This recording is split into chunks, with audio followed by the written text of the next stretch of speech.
Welcome, Libra, to your November 2020 tarot reading and forecast. It's great to see the subscribers back again.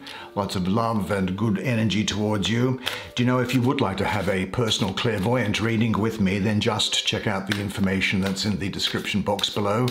But now I am going to draw 5 cards for you, and this is from a deck by a guy called Yuri Shakov. He's a Russian guy, well, Soviet guy, from the former Soviet Union. He died back in the 1980s, and there's the 8 of Cups.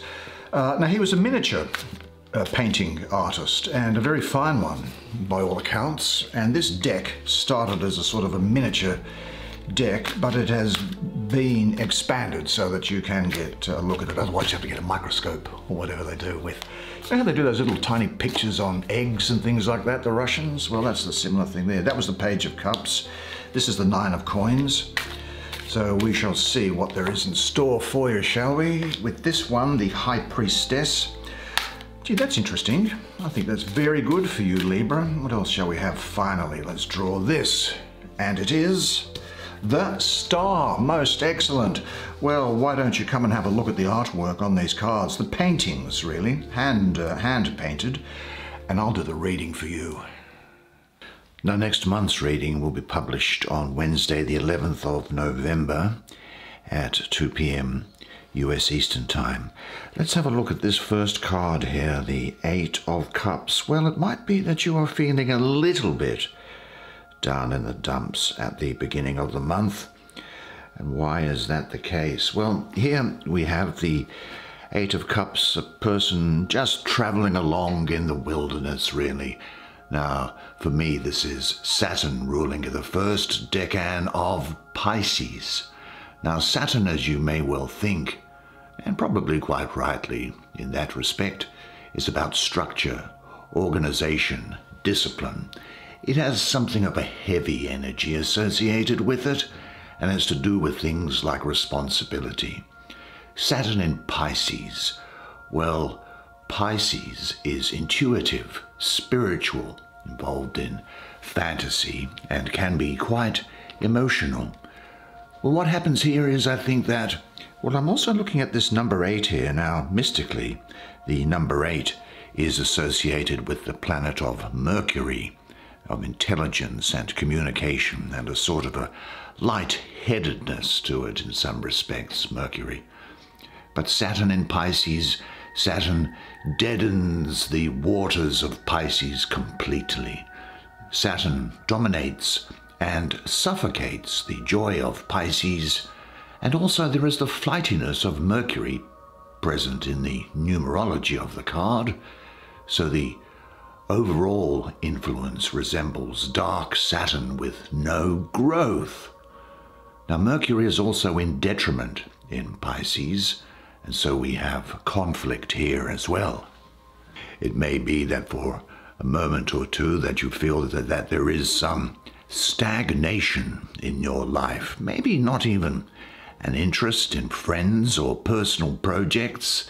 It's almost as if you might be denying yourself pleasure, almost a sort of a self-martyrdom in that respect, a lack of effort to get up and go, which may be a reaction to feeling empty in your life. Maybe you feel that there isn't anything that fulfills you. But this is going to pass because you have so much activity coming and so many good things rushing through into this month that this will be a momentary phase, I think. Do you know there is an angel that's associated with this energy here? And the angel's name is one of the 72 names of God, Reahael. And if I'm not mistaken, that name is represented as Lord in a book of the Old Testament or Hebrew Bible in Abrahamic religious tradition. And it's in the book of Psalms, Psalm number 16, verse 5. The Lord is my allotted share and portion. You control my fate. Now, meditating on that, you'll find that with every step you take and each moment that passes, you will feel comfort, confidence, and a stronger sense of direction. Do you know, it also strikes me that perhaps it could be the case that you may be feeling overly tired, drained, sort of depleted or exhausted. I think there is a tendency for you to overgive, isn't there? And to sort of randomly overextend yourself. Well, this is a warning not to overextend yourself to the point of exhaustion. But as I say, things are coming along nicely for you. Let's have a look at this card here, this major arcana, that of the High Priestess. Let's have a closer look at you, High Priestess. How are you? Well, the High Priestess. Now, this is a Russian deck, and so I assume that it is of Saint Olga, equal to the Apostles, the Grand Duchess of Kiev, who was the first in Russia to accept the Eastern Orthodox faith.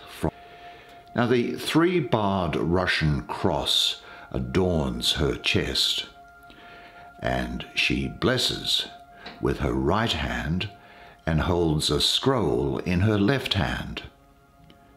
The lion that supports the throne symbolizes the paganism of the tribes of ancient Russia.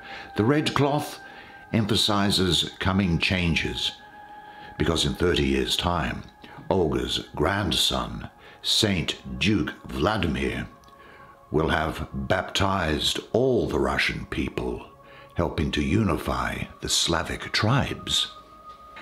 Now, this High Priestess is for me the priestess of the silver star. She is very much associated with the moon. She's like the suit of the cups. She's like the Queen of Cups in a way, but she's more spiritually advanced than the Queen of Cups. Now, the moon is here. Well, the moon represents cycles, going with the flow in life. And I think what this is saying to you is that this is a time when you will have access to intuitive powers, healing. It's a time of seeking your independence and of increasing self-confidence.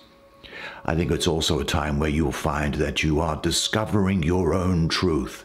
You may well have contact with your spirit guides, and there will be a great degree of emotional stability. And I'm looking to her and I think, yet your skin is cool and pale in the moonlight. Not even night can cool the embrace of your arms around me, nor darken the glistening silver-white substance of our love. I close my eyes, and it shields them not. Rather, you grow brighter still. Your eyes look on mine, unblinking and uneclipsed. O mother, O lover, O child. Now, there is for me also a sense here that, and following on from that Eight of Cups, you may well have a period of alone time here. And you know, this can also represent the striking up of a platonic friendship with somebody, or the increasing bond of a platonic friendship. And it's a reminder to you that changes on the inside are necessary to make changes on the outside.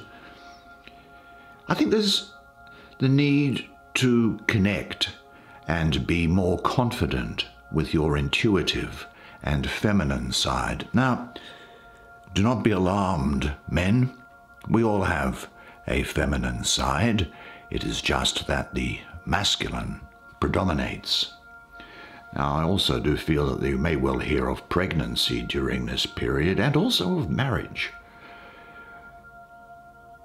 You may be beginning, I think, a very good creative cycle here now, and definitely I think you'll be asserting your independence, and you'll have increasing self-esteem and becoming aware of intuition as a gift.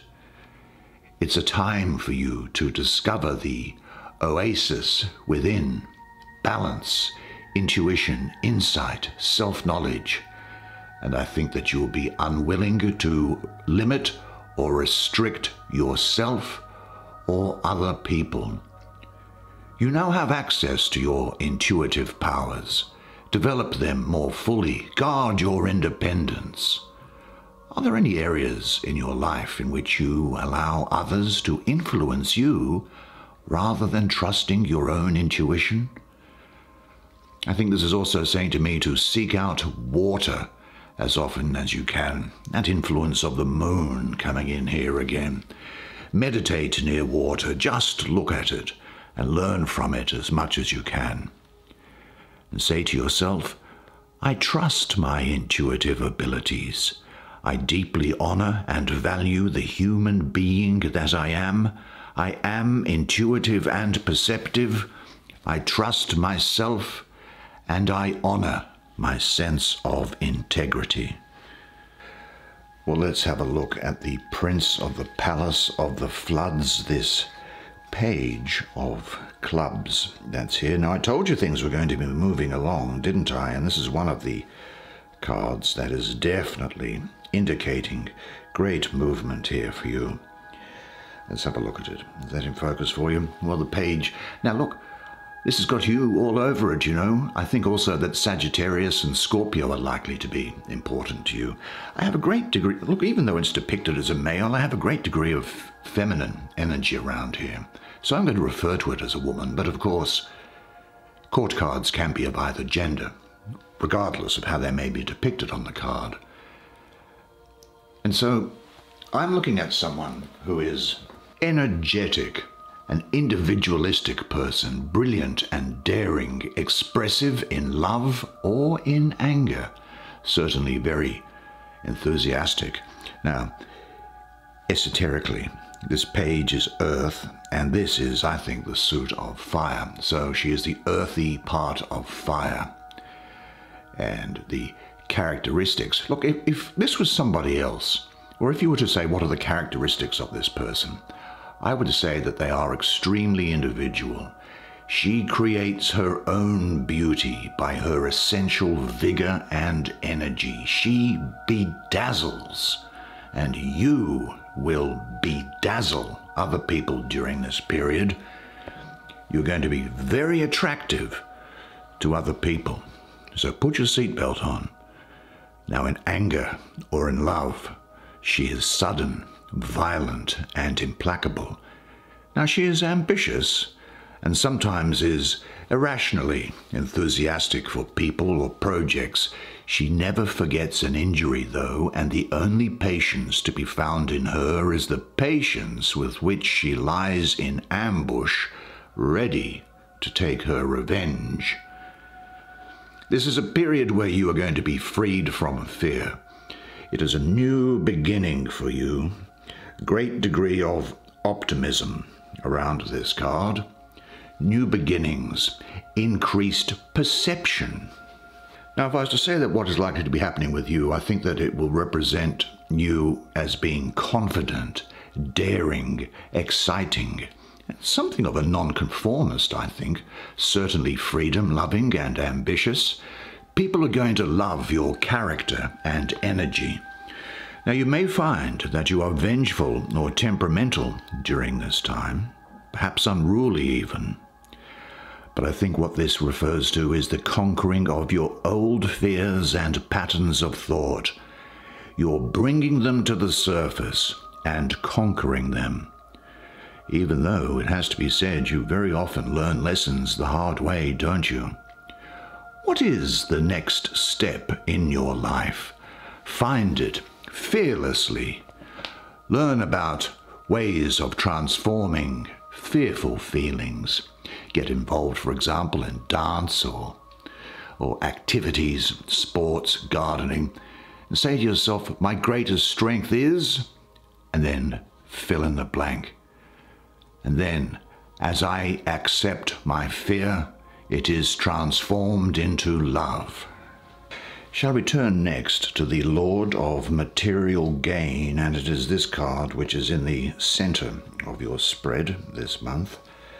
The Lord of Material Gain, well, for me, placed where it is and with these other cards around it. It is Venus ruling the second decan of Virgo, that 3rd to the 12th of September. Well, Venus is concerned with love, and it's also concerned with money. And love and money are both expressions of your values, your pleasures, your tastes, aren't they? Well, you'd be mad if they weren't. And I think what Venus is saying is that if your heart is pure and you follow your heart, your life can only gain from this, and good fortune is going to attend your material affairs. So I see around here gain and reward for efforts, realizing your goals, financial and personal independence building up, the sense of material security and self-sufficiency. And I think that projects, situations, and relationships are going to work together to produce material gain for you. You're going to start moving ahead. Now, this card is not talking about wealth, but what will happen is that you'll look back on this time and you'll say from that time in the future when you look back to here and say, do you know what? I'm much better off now than I was then. Now, because this is so far down away from the ace being the 9, I think it does relate to money and dealings to do with money. Now, it's in Virgo, Venus in Virgo, and Virgo is an earth sign, and it is associated with practical matters, discrimination, and organization. So if we're looking to see what it does in total say for you, I think what we're looking at is a general period of improvement in all the areas of your life. And there may well be. If you're involved in any legal proceedings, I think there could well be settlements of those proceedings. Could be a settlement there. It may well that you receive gifts of some value during this period. There's a great deal of karmic reward around this energy. Certainly good luck and good management in your financial affairs. That's the Virgo aspect of it. And the beginnings of a financial security after hard work and planning. If your knowledge and creativity are filled with love, you will gain from all situations in your life. The more deeply you are engaged, the more comprehensive your insights will be. Do you know what is the highest goal in your life? And do you have a well thought out step-by-step plan as to how to get there, with each step being reasonable and achievable? And check carefully whether that which you call gain is in full harmony with your ultimate goal, and say to yourself, everything that happens today serves my growth. The more I give, the more I receive. And to finalize the spread, what a fantastic energy here. This is the daughter of the firmament. Here we have a young woman pouring water into the sea and onto land. Behind her is a Slavic, because again this is a Russian deck, Slavic sort of field camp. And this star up here, I'd say that is Sirius, the dog star. Well, there really isn't a bad side to this energy as far as I can tell. It is Saturn ruling Aquarius with Neptune exalted. Well, Aquarius is all about the individual and uniqueness, and yet it has an overall humanitarian outlook, I think. Well, the star shares these qualities in that it is trying to remind you about the divinity and the uniqueness which resides within you. And it is also encouraging you to be a conduit to bring down your highest potential. So what we're talking about here is inspiration, the crystallization of ideas, a self-recognition, a really good understanding of who you are, and a radiating clear vision to other people, and a trust in yourself. Around here is hope, happiness, opportunities, and optimism. There's cosmic blessings being provided to you at this time. I think that this also is talking about a desire to bring something new, which is Aquarius, into being and into your life. I think that what is going to be the case is that you are going to be inspired and fulfilled by life. And it is a reminder for you to follow your dreams, those dreams which give you the most inspiration. Be open also to love and trust creation and what it brings. Now, encouragement is now being given to you that although you have, I think, had some testing times, haven't you, in the past, well, now is the time to move forward with renewed hope and live an inspired life in which you can express yourself fully. Let your star rise and stay in contact with the earth. Trust your environment and find ways to let others share in it. You will be tested and recognized by the fruits you bear. I guess you want to ask yourself, are you totally fulfilled in your present area of work? Check to see if you are doing everything possible to bring your ideas to fruition. Say to yourself, my creative powers of imagination and connection to all-encompassing consciousness show me the way to realize my ideas. I am a radiant light being. I am a star that walks upon a bigger star, and I see what can be of benefit to people around me now and in the future. Well, what a fantastic spread of cards for you. Well done, Libra. That's the way it is for you this month. Well, I, for one, really enjoyed doing that reading, and I hope that you enjoyed it as much as I enjoyed providing it to you.